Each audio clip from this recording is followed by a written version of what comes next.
Nyt on suora lähetys sitten ensimmäinen kerta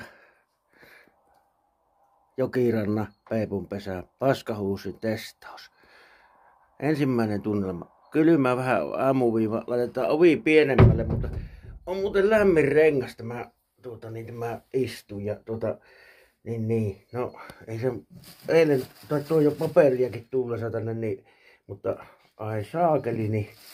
Mutta ihan hyvä, jos se ikkuna laittaa semmoinen pikkuinen lasi tuohon oveen, niin pitää tehdä pleksistä, niin tulee vähän valua sitten niin luonnonvaloa. Mutta tuolta kun tuuli käypi just tuolta joelta päin ja tälle kun olisi mukava katsella tuonne niin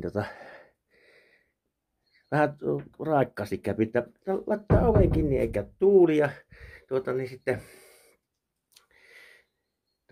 mutta tämä on aivan mielettömän hyvä tämä rengas. Mä ajattelin, että se on kylmä, vaan se oli valmiiksi jo lämmin. En tiedä, liekö joku käynyt jo istumassa, mutta ei sillä kyllä ollut jäännöksiä tullut.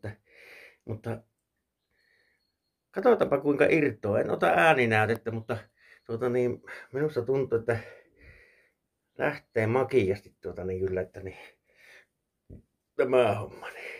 Mutta itsepähän saan sisään ensimmäisenä. Tervetuloa testaamaan.